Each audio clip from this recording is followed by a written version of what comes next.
Okay. Others will be joining, I expect, in the next few minutes, but I'll get my part out of the way because we only have an hour and 3 wonderful panelists. We really want to give them as much time to talk and you as much time to answer, to ask them questions. Good evening, good morning, good afternoon. I'm Ben Self. I'm the Vice President of the Maureen and Mike Mansfield Foundation, and it's my great pleasure to welcome you. I'll be moderating tonight's session. This is our first webinar of 2022, and we're delighted to continue a series on US-Japan cooperation in a number of functional areas that we began last year in 2021 with the support of the Embassy of Japan here in Washington, DC. And we're so pleased to continue this series with the support of the Foreign Ministry of Japan, emphasizing different areas of bilateral cooperation. And there's really none more timely or relevant than maritime security, which is so critical to both maritime nations. And we're joined, as I said, by 3 wonderful experts, and their bios are available online. I won't waste time talking much about them, but we're grateful to Dr. Hatakeyama, joining us from Niigata Prefectural University. Also to John Bradford, Commander Bradford, joining us from Singapore Rajaratnam School of International Studies. And Dr. Jeffrey Hornung, joining us from Washington, DC, or just outside of Washington, DC, where he works for the RAND Corporation as a senior political scientist. I'd like to mention that both John and Jeffrey are members of the US-Japan Network for the Future, which is a program the Mansfield Foundation implements in cooperation with the Japan Foundation Center for Global Partnership. So we're grateful to them for providing us with this wonderful pool of experts that we can turn to on program after program, and this one is no exception. Dr. Hatakeyama will go first because we're following the Japanese vocabulary order. Hatakeyama, then Bradford, then Hornung. So Jeffrey will wrap it up. But Dr. Hatakeyama, over to you to begin sharing your screen, posting the slides, and begin your presentation. Yoroshiku onegaishimasu. Thank you very much. So I'm going to share the screen.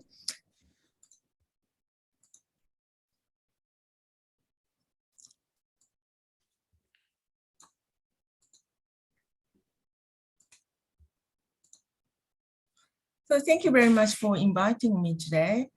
So today I'm going to talk what challenges and opportunities Japan's geopolitical position get. So first of all, I'm going to talk about challenges to Japan. So first of all, in the East China Sea, Japan faces a direct challenge from China. Japan has administered the Senkaku Islands since the United States returned the islands to Japan in 1972. However, China continues to claim sovereignty over the Senkaku Islands and intrudes into the contiguous or territorial waters of the Senkaku Islands.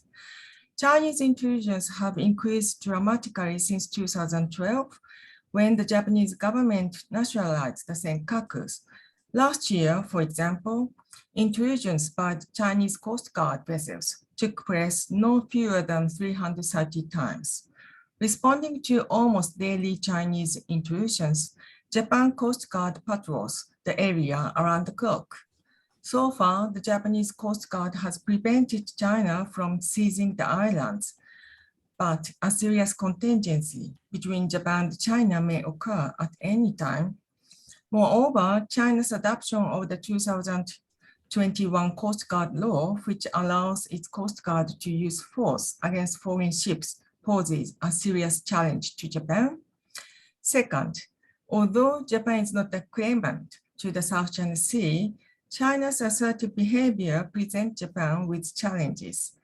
Chinese attempts to change the status quo without agreement from other parties threatens Japan's interests in 2 ways.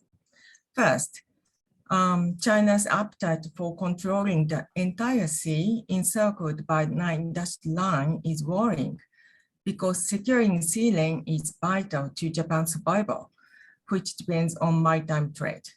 Although China has assured the regional states of its commitment to guaranteeing freedom of navigation in the South China Sea, China's assertive behavior exemplified by the Scarborough Shoal incident and its ignorance of the 2060 tribunal's ruling in the favor of the Philippines make its assurance sound untrustworthy.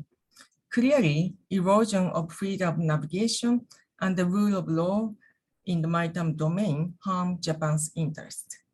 Second, Chinese assertiveness may extend to Taiwan, giving China's long-stated commitment to unifying the island under its communist regime. In fact, Chinese adventurism may well result in a regional war between the United States and China, thus directly affecting Japan's national security. The third challenge is not a direct challenge.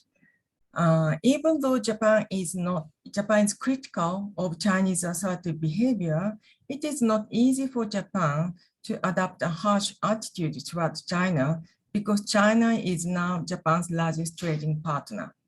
Given Chinese intrusions in the East China Sea, you may suppose that Japan would be tougher in line with the United States. However, this wouldn't be an easy option to adopt because of the heavy economic dependence, including supply chain.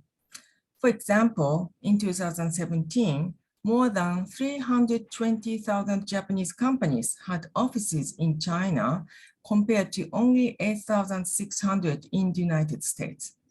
In fact, Japanese firms and subcontractors in China accounted for 48% of all local subsidies in the world. Such a large number of Japanese companies operating in China makes it impossible for Japan to decouple its economy from China's. These figures reveal an asymmetrical, and also in contrast to many Japanese firms operating in China, only 300 Chinese companies operating in Japan. So these figures reveal an asymmetrical economic interdependence between Japan and China. This creates difficulties for Japan to align with the United States entirely. In the relatively recent past, Japan was a hub of Asian intra-regional trade, thus promoting regional integration. Since 2001, however, the hub has gradually shifted to China, which is now the center of intra-regional trade. So let's go to opportunities. This is China's intrusion into the Senkaku Island. I forgot to show you. So the opportunities. First, Japan's geopolitical position provides it with a legitimate reason for engaging in the region as a stakeholder. While China often criticizes the United States as an external power that destabilizes Asia, such criticism does not hold true in the case of Japan. As an ally of the United States and also as a stakeholder, Japan is in a position to play a central role in bringing about peace and stability in the region. Japan's approach has relied on its diplomatic capabilities. One example of this approach is the Free and Open Indo-Pacific concept, FOIP, which was proposed in 2016 by the Abe government. This concept attracted worldwide attention and support and gave rise to a debate about the preferable regional order among the regional actors. Accordingly, in 2019, ASEAN announced ASEAN Outlook on the Indo-Pacific, which emphasized the rule-based order. Meanwhile, the United States and European states have also supported Japan's FOIP. India revealed its own concept as well. Japan's repeated argument for the rule of law in conferences and meetings also demonstrates the country's determination to protect the rules-based order. This in turn has encouraged regional states to face Chinese challenges. Second, Japan's position as an Asian state as well as an ally of the United States enabled the country to take initiatives in creating a framework such as the Quad, with the aim of sustaining the rules-based order and ensuring US engagement in the region. although the Quad's goal is not specified and the grouping is yet to operate fully. Member states share a broad consensus that they need to cooperate to maintain the rules-based order. Third, economic integration will offer an opportunity to Japan. Due to the importance of proximity in global supply chains, economic interdependence among regional states with China as its center is likely to deepen. Moreover, RCEP, which includes China, Japan, the regional states, has just got off the ground and is likely to accelerate regional integration. Taking advantage of the economic integration, Japan could negotiate with China and provide incentives for China to behave. Please note that China cannot prosper without the regional states. So let's talk about Japan-US economic cooperation. Given these challenges and opportunities, how should Japan and the United States to cooperate to maintain peace on the high seas? First, both states should increase capacity building support to ASEAN in order to improve the region's law enforcement capability in the maritime domain. Since China has adopted the gray zone strategy to control the shoals and reefs in the South China Sea, coastal states need to enforce maritime law by taking swift action to maintain the status quo. For example, the Philippines might not have lost control of the Scarborough Shoal if it had possessed enough patrol vessels. Coordinated support by Japan and the United States will encourage them to stand up and enforce the law in the maritime domain, which eventually leads to peace on the high seas. Second, while the suggestions does not fall into the category of maritime cooperation, as the largest and the third largest economies, the United States and Japan should support ASEAN's economic growth. Since China's huge market and economic assistance, including investment, are attractive, tempting ASEAN to look to China to boost their economies, Japan and the United States need to provide alternatives. Third, both Japan and the United States need to demonstrate cross-coordination and the readiness to contribute to the public good, including freedom of navigation and the rules-based order. Overly emphasizing competitive aspect of their relationship with China makes ASEAN countries anxious because they do not want to choose between the United States and China. The recent establishment of the AUKUS linking Australia, the United States, and the UK will undoubtedly pressure China by sending a strong message that they would not tolerate Chinese maritime expansion.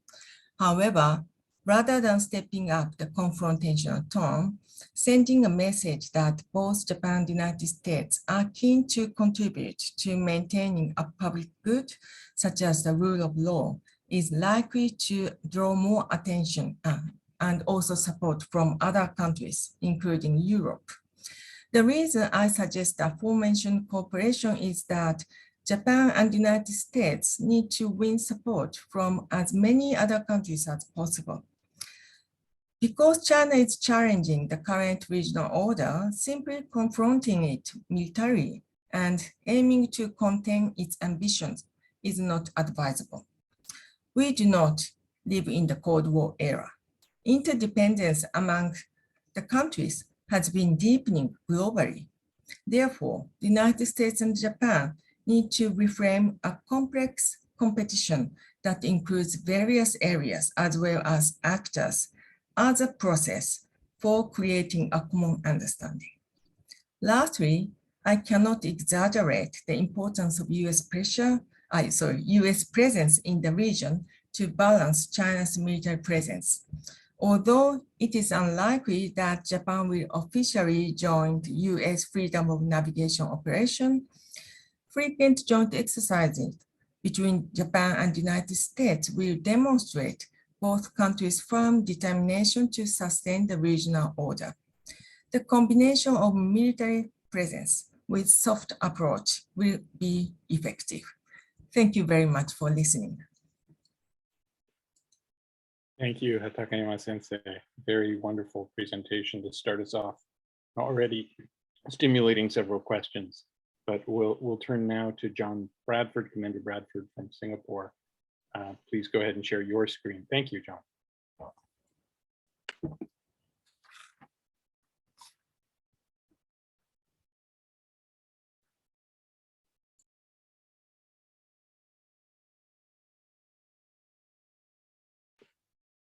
John, you're still muted, unfortunately. Yeah, sorry about that. Here we go. Am I sharing my screen? Yeah, we have the whole screen, not the slideshow. That's now not we've good. seen your email inbox. Yes, man, I'm sorry about that. We did a test because you're professionals and I'm not, so I guess I did it differently. New share.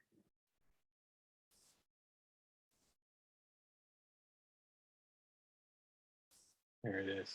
There it is. Okay, and now the screen looks like I wanted.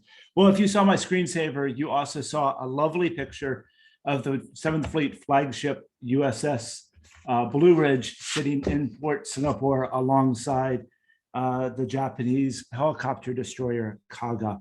And I should have included that to make my slides much more attractive, but instead I just have some basic text to back what I'm going to say.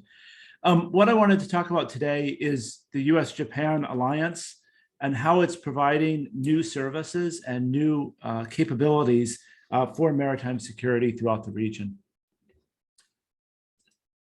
So, you know, when I was kind of given this question, I asked myself, so what does the alliance do for regional maritime security? And I think that's a slightly different question than what does it do for Japan's maritime security? And then first of all, we all know, we've heard this phrase many, many times, or a slight permutation on it. The US-Japan alliance provides the cornerstone of peace, prosperity, and freedom in the Asia-Pacific region. So I started thinking, you know, what does that actually mean and what has that meant over time? And I would point out that in the last few years, what the alliance does for regional maritime security has changed tremendously. So changes in the alliance structure and changes in the way we implement the alliance have made the alliance itself a much more powerful force multiplier, supporting what both the United States Navy and the JMSDF and arguably other elements of our maritime strength do for the region. So increasingly, the alliance helps these countries, both nations, both allies, do more by operating together, but it also enables both of them to do more independently. And I think, I'll get back to it. So these changes are really, that I want to focus on, really took place in the last 10, 12 years. Some of them are informal, and by informal, I'm talking about changes to strategic perspectives, priorities, normative changes, behavioral changes. These are just things that that the alliance in general, or one of the two partners, is choosing to do differently. I think we really see those changes starting around 2009, the changes I'm going to be talking about today. And then also formal changes. These are formal policy decisions. They could be in alliance agreements, such as the revised guidelines or the security legislation, but they could also be in sort of bilateral agreements, such as presidential statements or formal policy decisions. 2015 was obviously, I think everyone on this call would agree, was a formative year for that. I'm going to use the term force multiplier some. And that just means that it's a variable that increases the capability of a military force. There's a DoD definition there that you can read, but it just means something changed and it allowed the forces to be more effective. So I would argue that these changes, and I'll go through each of these, have expanded the ability of the alliance to support regional maritime security in 5 areas. I'm going to go through each of these 5 independently, and I'm going to say what I think the change is and what I think the impact is. I don't think this is exclusive. I also don't think necessarily these are 5 clear-cut categories. They all overlap each other. I just thought this was an analytically useful way to sort of basket the things. So first, basing. What's different? The US and Japan are both conducting more operations in Southeast Asia and the Western Pacific. I will go ahead and admit right now, of the 5 things, I think this is the one where it's least clear to make the argument that there was an alliance change. Yet there was an alliance change. Both the US and Japan are just doing more in the region. And the key thing that that Japan has always brought to the alliance is basing, and those bases are becoming more important. So specific arguments about that or points to make there is the U.S. is putting more forces into the so-called U.S. forward deployed naval forces in Japan, the forces that are kept primarily in Yokosuka and Sasebo, but also have a footprint in Okinawa. Since the Obama administration, it's gone up 6 ships. 4 of those ships have been in the last 5 years. The response, so this just means more ships closer to the theater can spend more time on station. The response to Typhoon Haiyan was entirely out of Japan.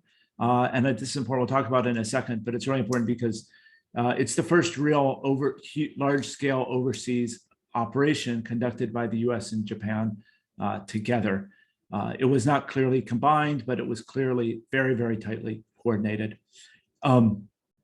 If you look at the famous US freedom of navigation operations in the South China Sea and elsewhere in Asia, those against China have gone up tremendously since the start of the Trump administration and continue to go at a more frantic pace than in the past. So more than 50% of those operations are conducted by ships based in Japan. And that's significant if you look at the fact that the ships that we usually use for those operations, the cruisers and destroyers that have a high self-defense capability, less than 25% of them are in Japan. So more than 50% of the burden for those operations goes onto the small group of ships that are in Japan. And then finally, in the pandemic, Japanese bases provided safe haven opportunities that were not available anyplace else. Several US ships spent record amounts of time at sea, and when they needed fuel or their forces needed some rest, they were able to safely pull into Japanese ports, especially White Beach in Okinawa. They were isolated on the base. They didn't leave the base. Very often they didn't interact with any host nation staff. And that's something that just wasn't available anyplace else in the region. The US was able to do it a bit in Oman. That was the only other overseas location that we were able to do that. And you still had ships spending more time at sea than even ever during the Cold War. So 2, combined operations beyond Japan.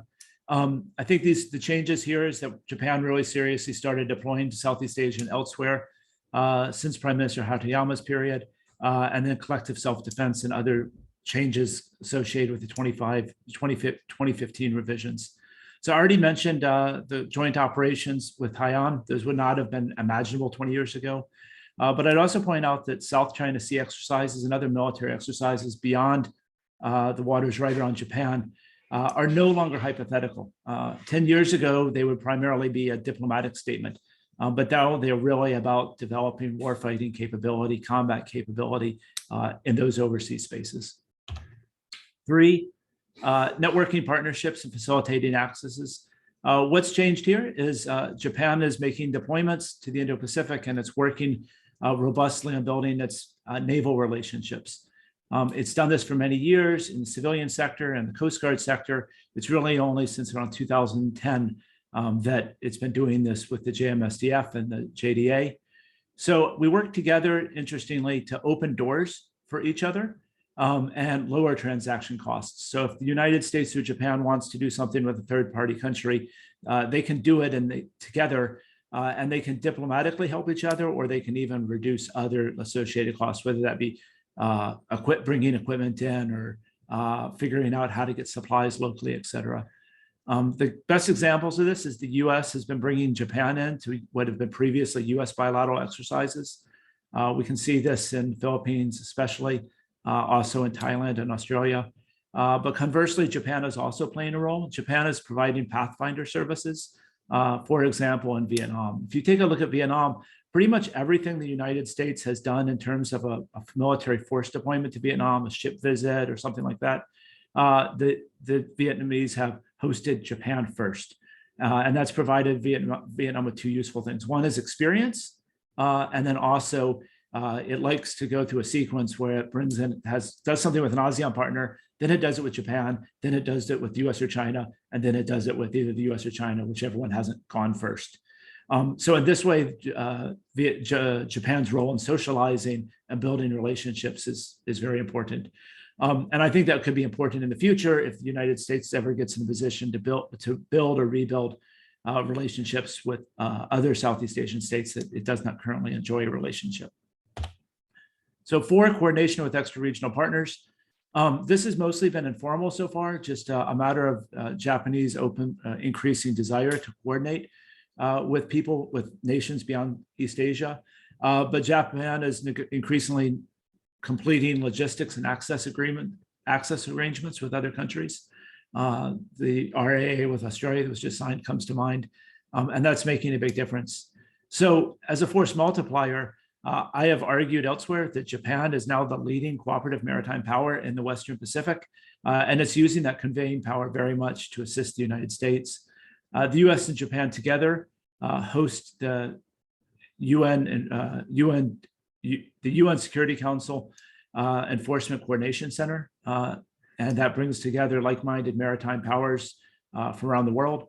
And then I'd also point out that, like, when you look at France or the UK or Australia, and they make their deployments to the region, they rely heavily on the Yokosuka and Sasebo bases.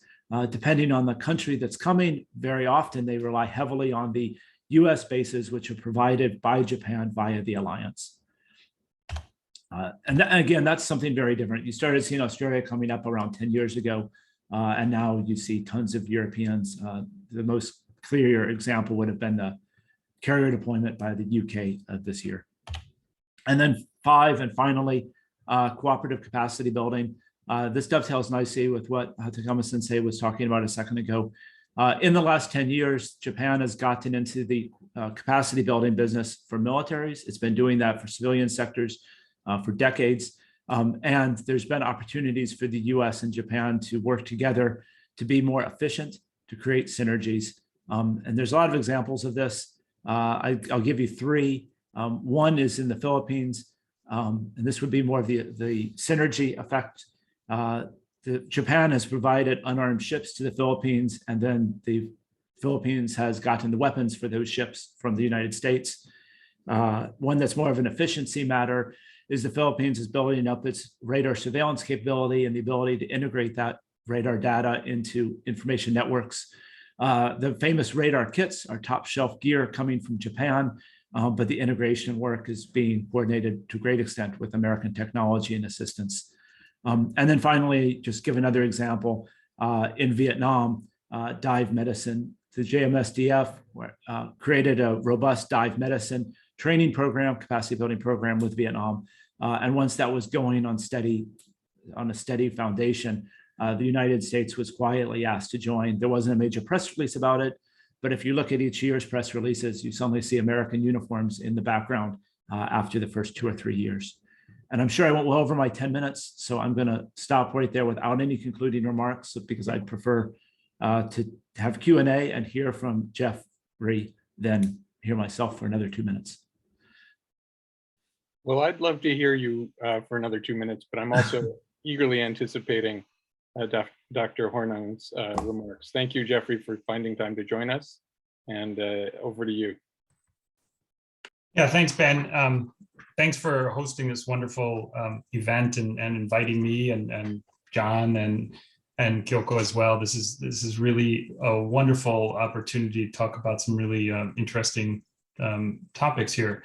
So in my 10 minutes, what I hope to provide to you is really an outline of some of the ways that Japan is a security provider in the maritime security realm, really, I think, building off of what we heard from the 2 previous presentations, and also trying to emphasize a little bit more about how Japan's efforts support the efforts that the United States is also pursuing. Now, it may not come as a surprise to many of you, but the fact that Japan, which is a state that has historically focused on its own defense, is now active in the maritime security domain with other regional states, this is something that deserves highlighting. And so after running through an outline of all the ways that Japan is active and really fleshing out a little bit more what we heard in the previous presentations, I'll close by asking a few questions that I think are important to consider when thinking about what the alliance is doing. So obviously, some of the challenges that we heard already, China's military operations or aggressiveness, that's the one that receives a lot of attention. But obviously, there are a whole host of other challenges that regional countries are grappling with, whether it be illegal fishing, whether it be piracy or illicit sales of weapons and drugs on the high seas. And both the United States and Japan are taking actions directly as well as indirectly via cooperation with third countries to help deal with the full range of these challenges. Now, let me go over what I've identified as really 4 lines of efforts. We've heard some of these in the previous presentation, so it's just repackaging them in a bit. The first line of effort would be the FONOPS as well, FONOPS / transit operations, if we want to talk about what Japan is doing. The one that's received a lot of attention in the past, especially around 2015, 2016, during a lot of the artificial island building, everybody became a FONOP expert. And FONOPS really made the news. It was always talked about, commentary was being written. Now, obviously, FONOPS are part of the US Freedom of Navigation program. It's been in existence since the 1970s. One part of the program is led by the State Department. The other part is led by the DoD, where we see the naval ships conducting normal operations without prior notification within claimed territorial seas to challenge excessive maritime claims and preserve access to the waterways as governed by international law. Importantly, and it often gets lost in a lot of commentary, the US conducts this not just against adversaries. It does conduct it against allies, including Japan. It conducted one December 2020 against Japan. Now, regarding FONOPS, the DoD's intent is to demonstrate that the US will fly, sail, and operate wherever international law allows, regardless of the location of excessive maritime claims and regardless of current events. Now, the term sometimes gets misused, but Japan is not conducting FONOPS. Although it sends ships to the region, as we've already heard, Japanese ships only sail in international waters and do not enter Chinese claimed territorial waters. In other words, Japanese ships are not challenging China's territorial sea claims nor its sovereignty claims like US FONOPS do.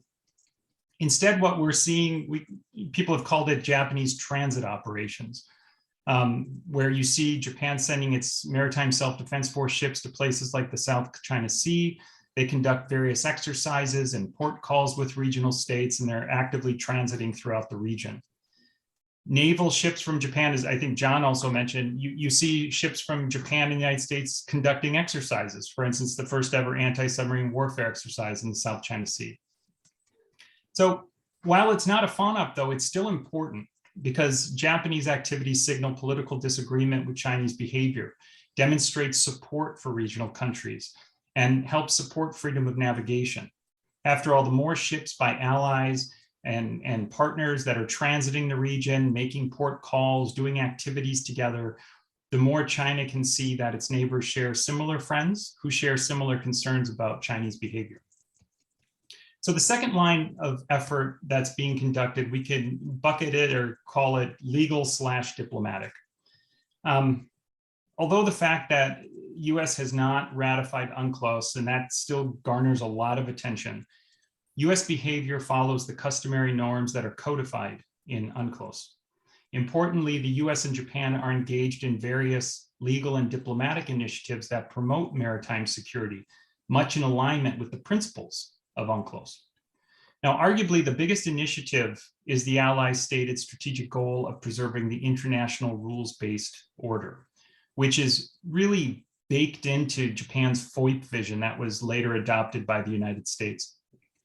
Announced in 2016, Japan's FOIP strategy aimed for 3 broad objectives.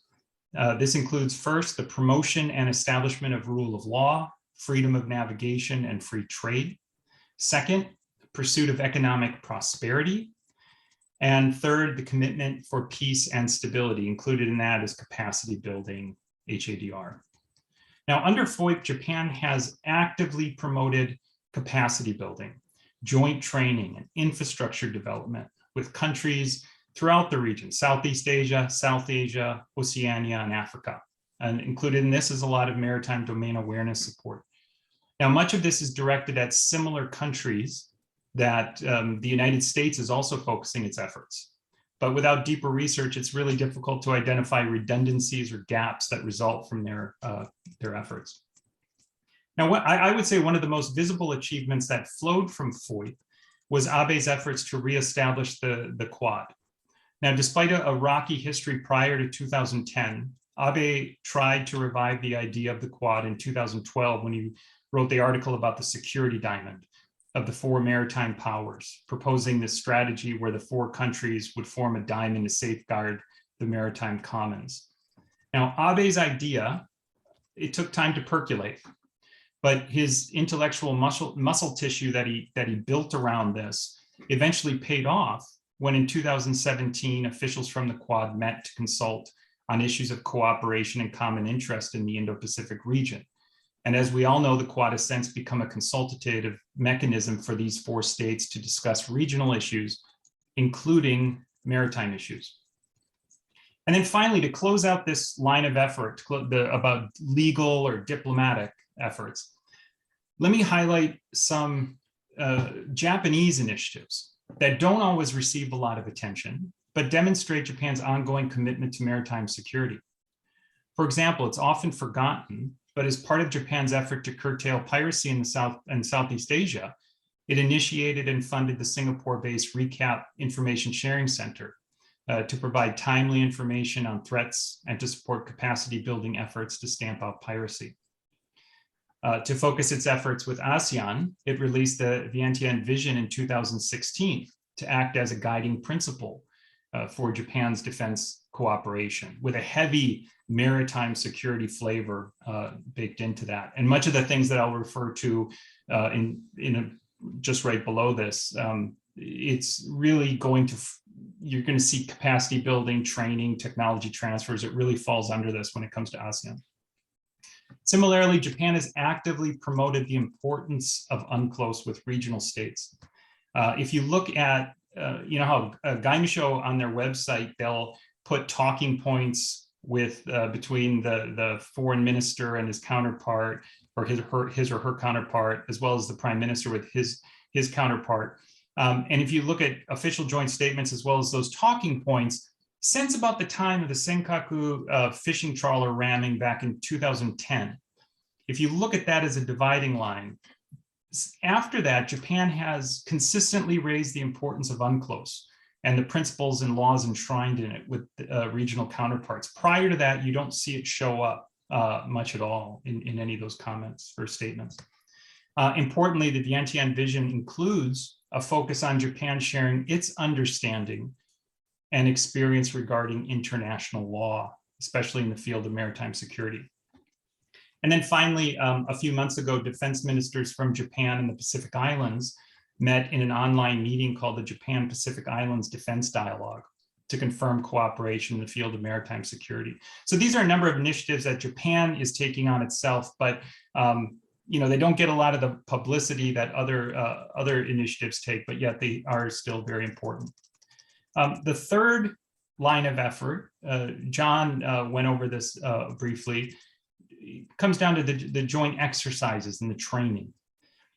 The United States has a long history, obviously, of engaging in exercises and training activities with regional navies and coast guards. Japan does not. Yet more frequently, and John already explained the reasoning for this, but more frequently, Japan is now engaging more in exercises with its maritime self-defense force, with its Coast Guard, with other regional navies and Coast Guard forces. I would argue that Japan's efforts could be basketed into 2 very broad categories, with high-end navies like Australia, India, UK, France. The maritime self-defense force tends to lead in terms of Japan's outreach with with their counterparts. And they focus on high-end warfighting efforts like surface operation, amphibious maneuvers, anti-submarine warfare, tactical maneuvers. And it allows Japan to not only exercise certain skills, but to maintain readiness and improve interoperability with key partners. But with smaller regional countries, whether it be in ASEAN or the Pacific Islands, you see the Coast Guard playing a much bigger role for obvious reasons. And here you see focusing training in anti-piracy, in search and rescue, HADR, military medicine, as well as information exchanges between Coast Guard agencies. And then the final line of effort that I'll go over before turning to the questions and then turning it back over to you, Ben, has to do with security cooperation. Like exercises, the US has a long history of providing equipment to regional states to help with capacity building. Japan has not been active historically, largely because for most of the post-war period, it did not have the legal framework in place to transfer technology or defense articles, or the political will to do more within the existing restrictions. That's changing, as John already laid out. And Japan's maritime security cooperation deserves more attention. Over the past 2 decades, for instance, Japan has been active in providing training seminars on things like search and rescue and field medicine. You look at Gaimsho or Boisho websites, you'll find that Japan has provided training to regional countries in various areas: HADR, underwater medicine, meteorology, oceanography. Additionally, in 2017, Japan began a maritime security focused training program with ASEAN called the Japan-ASEAN Shipwrighter Program to promote capacity building for Southeast Asian states. And Japan's also taken the lead in engaging regional coast guards with the establishment of the Heads of Asian Coast Guard Agencies meeting in 2004. Japan has also contributed material and capacity building resources to states. The big one here, obviously, there are numerous examples of Japan transferring / donating through ODA grants or loans, either new or used ships and equipment to states like Indonesia, Malaysia, Palau, Philippines, Vietnam. Usually the ships are accompanied as well by training and other defense-related equipment. And Japan has also donated patrol aircraft. And then the big one, which I wanted to highlight, but John already stole the thunder on this one, is the radar to the Philippines. This is actually really big. And I can't, overemphasize this. It was a historic first because when Manila agreed to purchase a $100 million warning and control radar system developed by Mitsubishi, it represented the first sale of Japanese defense technology to a Southeast Asian nation. And importantly, after that, Vietnam signed an agreement with Japan regarding ODA loans to transfer radar to them as well. So all of this assistance, it strengthens capacity of these countries and in maritime domain awareness and law enforcement. So let me close with a couple questions. This should take 2 minutes and then I'll hand it back over to you, Ben.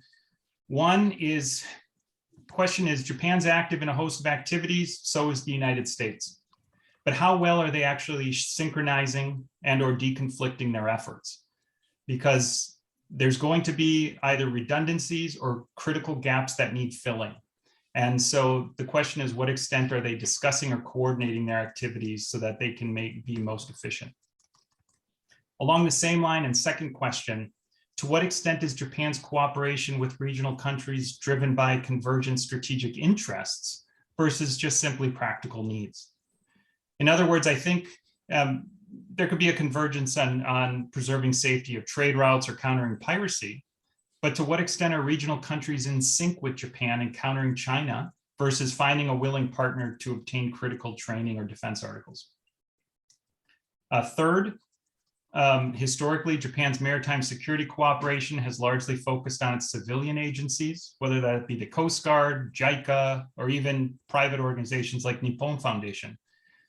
The role of the SDF was historically limited, but over the years it's expanded, especially after the relaxation of the arms exports and then the revision of the ODA charter. But looking ahead, how much more active is Japan willing to get in this space, given that there is arguably room to grow? And then finally, last question. Regional countries will continue to seek assistance from Japan and the United States.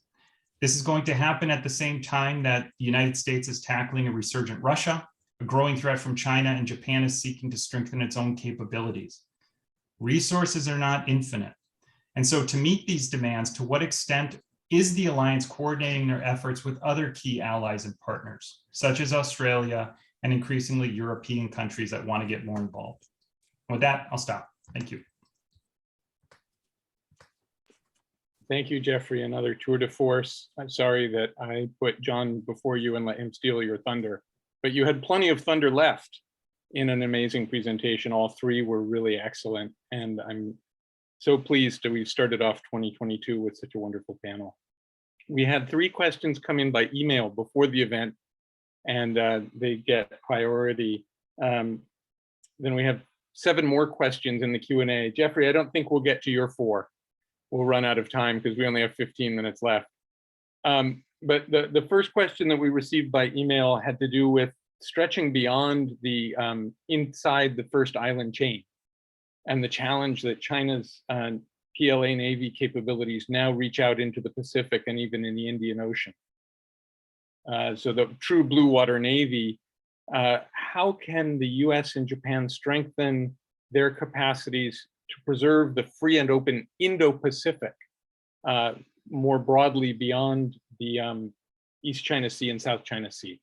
So while you think about answers to that question, that wasn't posed to anyone in particular, but if you have thoughts on what the US and Japan can do broadly in the Indo-Pacific region, out in the open ocean, we'll get to those in a moment. The second question was about Taiwan and what the US, Japan, and China can do to avert conflict in a Taiwan situation. What are some of the mechanisms? There were specific suggestions about strengthening different types of capacity to deter aggression. But I think more broadly, the question is, how do we avoid a war that nobody really wants? But if anybody has questions on the, answers on the first question about FOIP in the broadest sense, how do we strengthen and preserve freedom and openness across the entirety of the Indian and Pacific Ocean? Any volunteers?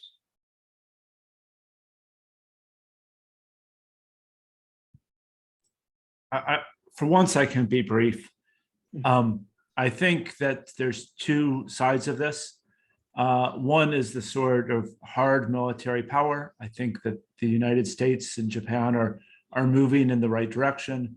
The recent reforms have lifted strict geographic boundaries on the alliance. You can see that a lot of the training takes place these days out around Guam. And there's a good, healthy thinking about how to bring alliance military capabilities into this century. So we could talk about military strategies and different pieces of parts of that, but I mean, I think that generally they're going in the right direction. There is a matter of making better investments in hardware, but you know, that's just me saying we need a bigger Navy. And then I think beyond that, I think we've all 3 of us have talked about the need to do capacity building, coordination. I do think that I do want to caution that this is not simple stuff. When you start thinking about it, it gets really complex really soon. It's not a matter of, hey, US and Japan have a meeting and talk about it for a minute and figure out what they're going to give. I could do a whole lecture on why that's sort of the wrong approach and it gets complex. And because it's complex, part of the reason, despite the fact that I gave you some positive examples, part of the reason it hasn't gone so well is it's just been like, okay, we can do that. And it's been left to people to do sort of on the side of their day jobs. And it really requires a coherent effort of people who are going to think the big picture, know the region. You know, I actually wrote on this for a paper that Kyoko translated, and it'll be bringing out sometime soon in Japanese. So hopefully you all read that. Thank you so much, John. We only have about 10 minutes left and so many questions. I'm going to combine a couple of others, basically about the South China Sea. One is, what are the implications for Japan's strategic partnerships with Southeast Asian countries? The other part from the same questioner, is this part of Japanese foreign policy, or is this Japan acting as a supporter of the US, following US strategic priorities? But also on South China Sea, and I guess related to the Taiwan question, is it appropriate to expand the confrontation with China outside of Taiwan? I'm paraphrasing here, but is it worth challenging China more in the South China Sea in order to spread them a little bit thinner rather than allowing them to concentrate so much effort on the Taiwan front, which actually then brings us back to the previous question about averting a conflict on Taiwan.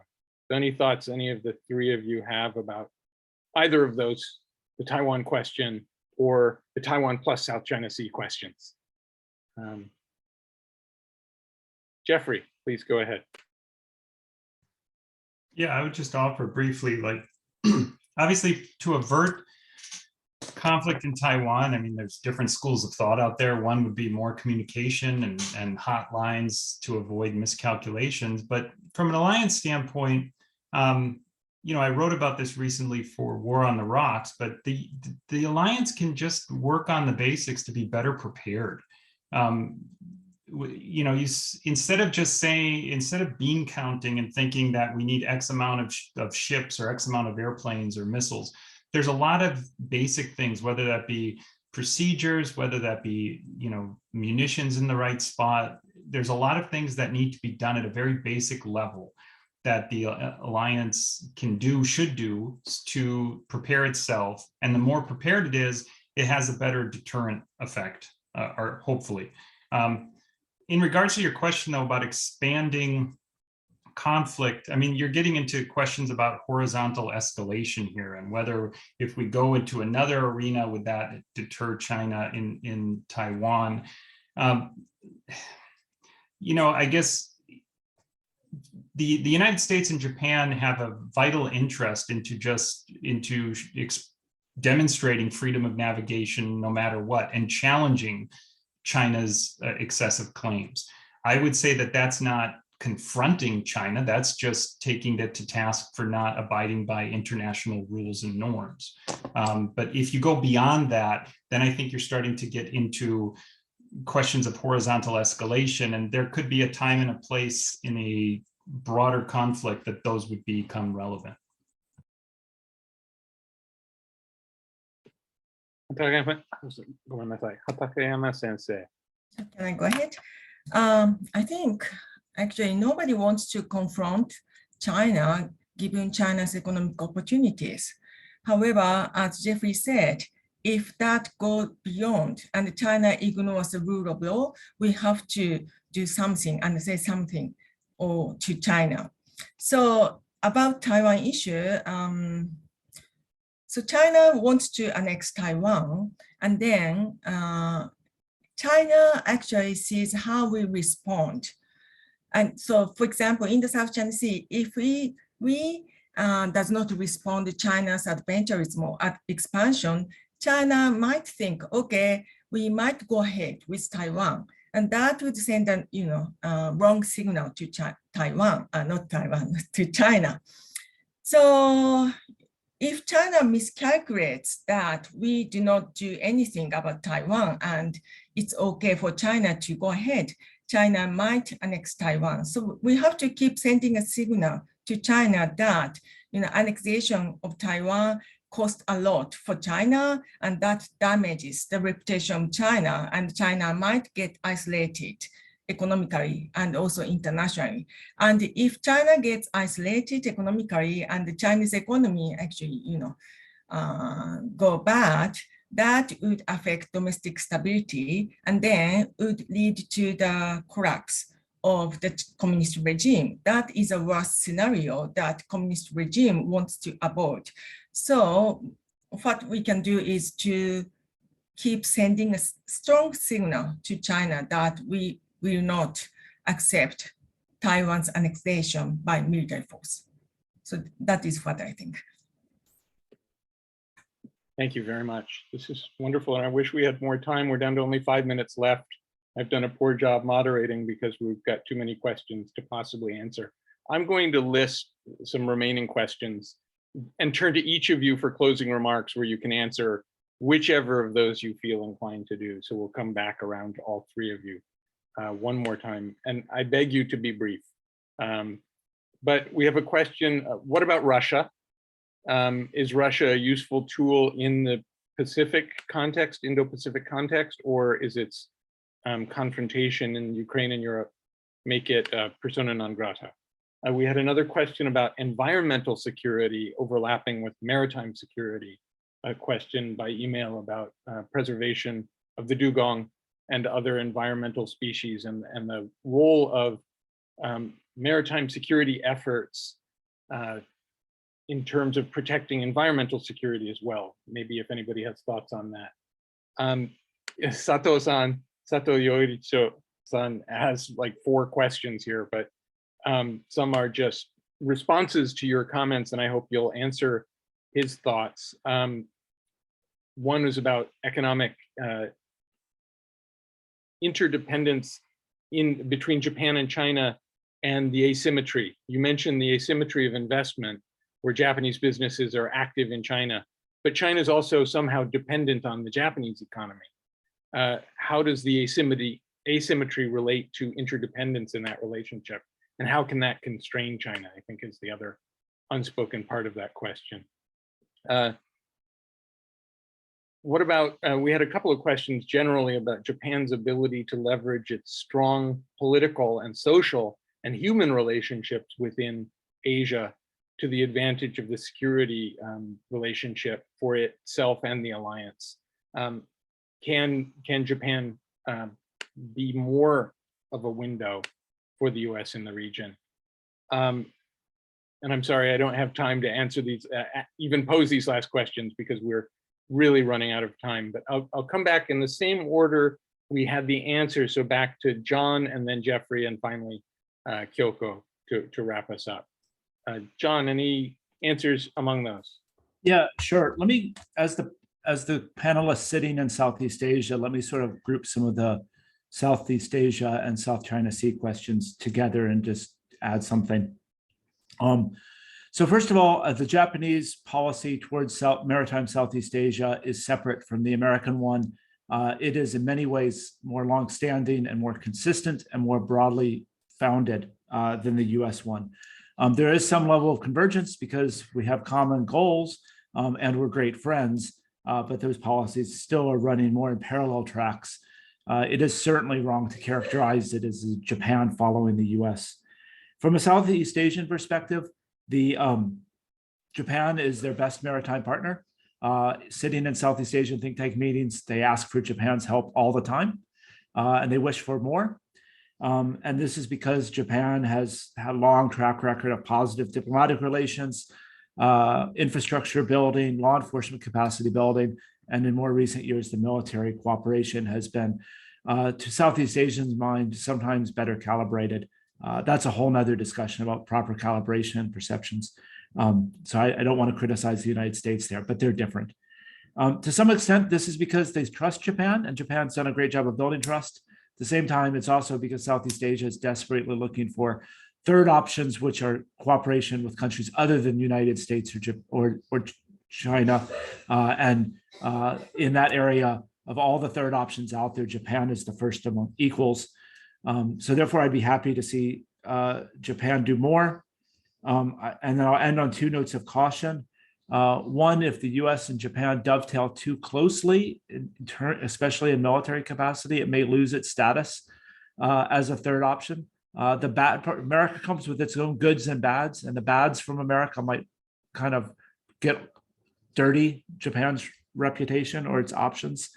But then on the other hand, the increasing role of Europeans and India and Australia in Southeast Asia means that Japan might be able to find more third options to cooperate with, and that's been alluded to several times in the panel.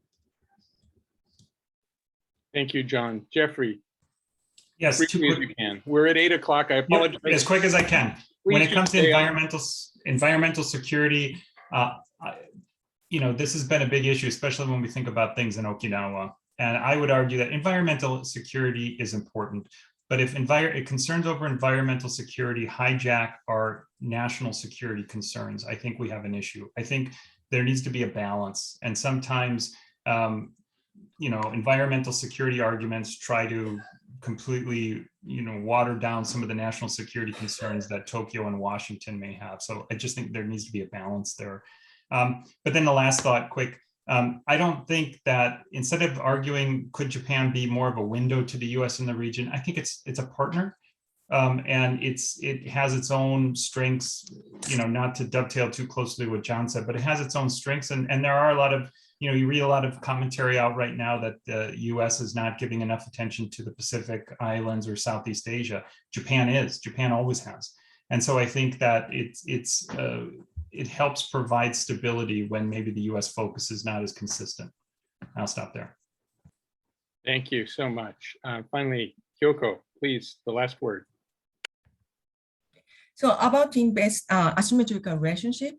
So what I want to say is interdependence between Japan and China is not totally equal. So if something happens, for example, a war happens and the economic relationship was disrupted, Japan would be hit harder. So in case of Australia was retaliated by China. And Australia, of course, Australian economy was hit hard, but in Japan's case, the damage would be much more. That is what I wanted to say. And in case of Russia's cooperation, I just want to say, what Russia is doing is quite similar to what China is doing, and maybe much worse. So, and what Japan and the United States is saying is that we have to respect international law and we have to maintain the rules-based order. And the China also needs to show respect international law. And if Japan and the United States cooperate with Russia to contain China, strategically that may sound effective, but that would send a wrong message to the world because Russia does not respect international law, invading Ukraine.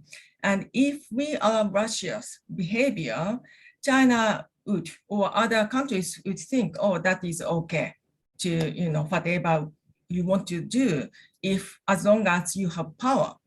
So if we want to maintain the rules-based order and the rule of law and the peace and stability on the high seas, I don't think we have to cooperate with Russia. That would, bring the competition or confrontation between China and us to a different level of competition. And that would nullify our argument about free and open Indo-Pacific. Thank you. Thanks to the audience for bearing with us. It's been a wonderful first session for 2022. Thank you, all three of you, Jeffrey, John, Kyoko. Really appreciate your spending the time with us. I'd like to again thank the Embassy of Japan and the Foreign Ministry of Japan for sponsoring this series, and thank my colleagues, Tim White and Julianne Doscher, who worked hard to bring this event to you. Hope you'll join us soon. We have an upcoming event. You'll see the announcements on infrastructure investment, US-Japan cooperation, another challenging and difficult area where more coordination is necessary. And we need more experts working in US-Japan relations to facilitate our shared contribution to global public goods. Thank you again on behalf of the Mansfield Foundation, and good night. Thank you, Mansfield Foundation. Thanks, Jeffrey, Kyoko. See you soon. Thank you very much. Thanks all of you.